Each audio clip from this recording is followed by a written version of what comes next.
చూసుకుంటే ఇక్కడ ఉన్న స్కూల్స్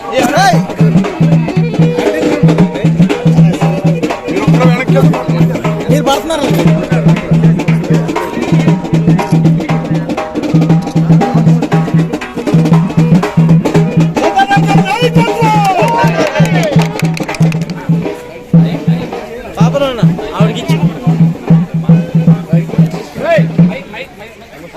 శాంక్షన్ చేస్తాం 2,10,00,000తో.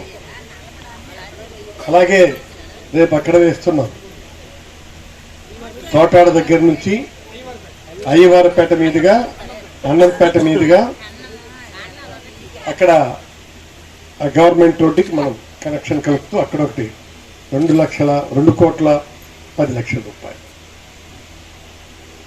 సో ఇవి ఈ రోడ్లన్నిటినీ కూడా మనం అంగాంగ సౌందర్యంగా తీర్చిదిద్ది అవి ఈ రోడ్లు పడితేనే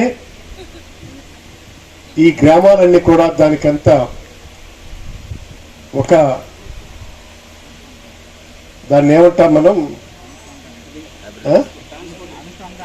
ఆకారాన్ని నీకు అందించి ఈ గ్రామ ప్రజలకి పూర్తి స్థాయిలో మనం అండదండగా ఉండాలని చెప్పి నేను మనస్ఫూర్తిగా కోరుకుంటున్నాను. రాజకీయాల్లో ఇవాళ ఉంటాం, రేపు పోతాం, కానీ ఇవాళ మనం చేసిన పనులే రేపటికి శాశ్వతంగా మిగిలి ఉంటాయి.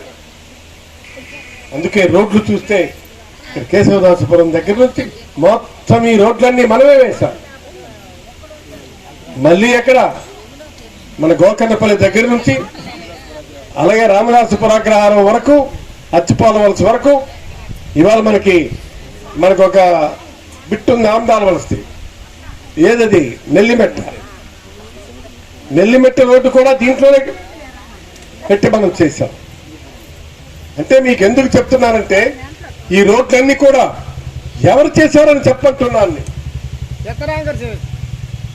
అది చెప్పగలిగే పరిస్థితి ఉండాలంటున్నాను. మనం చెప్పుకోగలిగే పరిస్థితి వరకు ఉంటేనే మనం నాయకుడిగా 10 కాలాలు ప్రజల మధ్యలో ఉండగలుగుతాం. అది లేకుండా నేనేది చేసినాను, నేనేది చూసినాను, నేను ఇది పీకేసినాను, నేను అది పీకేసినాను, ఎక్కడ తీసి అట్టు పెట్టాను, వాడు తీసి ఇటు వేస్తానంటే కుదరదు. ఆ రోజులు పోయినాయి. మీరు ఎంతసేపు డబ్బుల కోసం మీరు వర్కులు చేశారే తప్ప వర్కుల కోసం మీరు చేయలేదు. మీ మనస్సాక్షి ప్రశ్నించుకోండి. ఇవేం పనులు ఇది? అందుకే నేను చెప్తున్నాను, చాలా స్పష్టంగా మనం వేసేటువంటి పనులు ఉండాలని చెప్పి నేను చెప్తున్నాను. ఇది 4 పేజీల పుస్తకం వేశాడు. ఇవి నవరత్నాలు. నేను ఇవే చేస్తానన్నాను. అవి ఇచ్చిన దానికంటే ఎన్నో చేశాడు. ఇవాళ వాటిని మనం గుర్తించుకోవాల్సినటువంటి అవసరం ఉంది. ఇవాళ నవరత్నాల పేరుతో మనకు అందిస్తున్నటువంటి అలాంటి బాగా చెప్పండి. అమ్మఒడి, అలాగే రైతు భరోసా, అట్లాగే మనకి పెన్షన్ ఇంటికి తెచ్చి ఇస్తున్నారు. ఇవన్నీ మనం చెప్పుకుంటూ పోతే చాలా ఉన్నాయి. ఈవేళ మనకి వేశారు, చేయూత వేశాడు. ఈ రోజు నుంచి స్టార్ట్, గేమ్ స్టార్ట్. అర్థమైందక్క? అవుతున్నావేంటి? ఖచ్చితంగా ఈరోజు ఆయన నవరత్నాల్లో ఒకటైనటువంటి మనది ఈరోజు ఓపెన్ చేశాడు. ఇది లాస్ట్ చేయూత. కాబట్టి నేనేమంటున్నానంటే 18,750 చొప్పున ఈనాడు చేయూత ప్రతి ఒక్కరికి వేశాడు. అందుకు నేనేమంటున్నానంటే మనం మంచి చేసినటువంటి వాళ్ళకి ఓటు చేయండి. ఆయన ఎప్పుడు చెప్తున్నాను, నా వలన మీ ఇంట్లో ఏదైనా మంచి జరిగితేనే నాకు ఓటేయండి, లేకపోతే మీరు ఓటేయాల్సినటువంటి అవసరం లేదు. మీ ఇష్టం, మీరు ఎవరికైనా మీ చేతిలో ఓటు తీసుకోరు కదా, మీ చేతిలోని ఓటు అయితే వచ్చి తీసుకోరు కదా. ఒక్కసారి మనం ఏమంటున్నామంటే పేదలకి పెద్దలకి మధ్య జరుగుతున్న పోరాటంలో మనం ఎటువైపు నిలబడతామో మీరే చెప్పండి.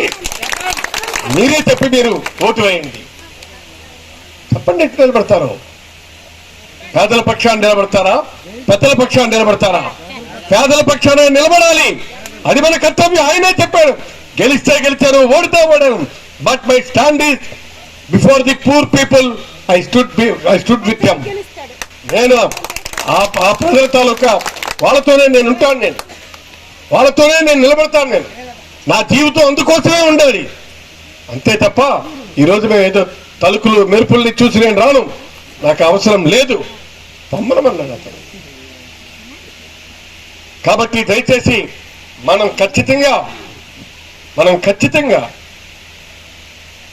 మన ఈసారి ఎన్నికల్లో జరుగుతున్నటువంటి యుద్ధంలో మనం పేదల పక్షాన నిలబడి పనిచేయాలి. ఇవాళ ఎంత దారుణమైనటువంటి పరిస్థితి అంటే వాళ్ళు వచ్చి చెప్తున్నారు, ఎవరది పవన్ కళ్యాణ్, చంద్రబాబు నాయుడు, వాళ్ళు ఏం చేస్తున్నారో వాళ్ళకి తెలియడం లేదు. ఆ పవన్ కళ్యాణ్ ఒక పిచ్చోడు, మెంటల్ రిటార్ట్, ఎక్కడ పోటీ చేస్తాడో చెప్పడం. నేనేమంటున్నానంటే ఒక పద్ధతి, ఒక క్లారిటీ ఉండాలి కదా. తమ్మినేని సీతారాం చౌరేమో అందాల వరుస, మీరు ఓట్లు వేస్తే గెలుస్తాను, లేకపోతే ఓడతాను. అర్థం కాలేదా? రైట్.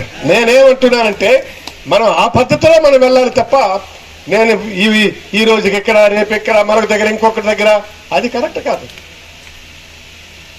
అందుకే చెప్తున్నాను నేను, ఇది మనం ఖచ్చితమైనటువంటి నిదానంగా మనం ఓటును వేసుకోవాల్సినటువంటి అవసరం ఉంది.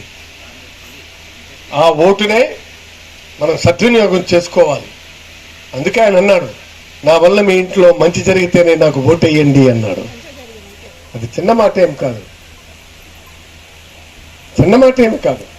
అందుకే నేను ఏమంటున్నానంటే ప్రతి ఒక్క మనిషికి ఎవరూ సహాయం చేయలేరు, కానీ అలాంటిది ప్రతి ఒక్కరికి సహాయం చేసే ప్రయత్నం చేసిన ఆ మహానుభావుడికి హ్యాట్స్ ఆఫ్.